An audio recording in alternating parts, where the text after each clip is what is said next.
On vérifie l'état de l'œuvre, on vérifie que l'état n'a pas changé sur les différentes étapes de la manipulation de ce tableau.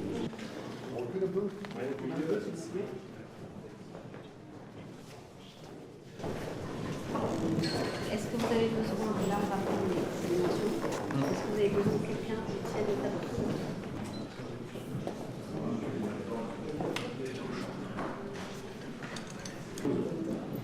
Est-ce que tu es prêt, Mathieu?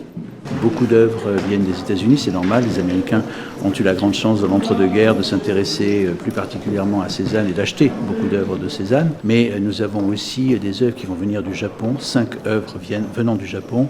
C'est aussi quelque chose d'exceptionnel parce que le Japon c'est loin, ça coûte cher aussi. Et donc évidemment on hésite souvent à faire venir les œuvres d'aussi loin. Mais on les a fait venir spécialement pour pouvoir avoir des chefs-d'œuvre qui nous manquaient, qui nous auraient manqué sinon dans cette exposition.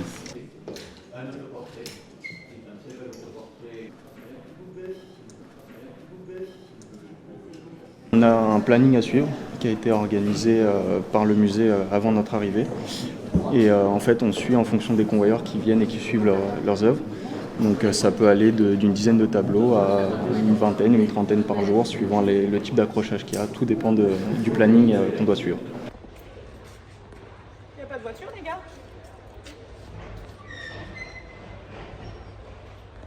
L'exposition Cézanne dans le monde aujourd'hui, c'est un événement. Et c'est un événement que ce soit à New York, que ce soit à Tokyo, à Melbourne, partout. C'est toujours un événement Cézanne. Mais quand on fait Cézanne à Aix-en-Provence, c'est un événement sur un événement. C'est-à-dire qu'à la fois c'est la ville de Cézanne, c'est sa ville natale, c'est là où il est mort, où il a travaillé aussi toute sa vie, en tout cas une grande partie de sa vie. Et donc ça a un sens particulier quand on est à Aix-en-Provence de faire une exposition Cézanne.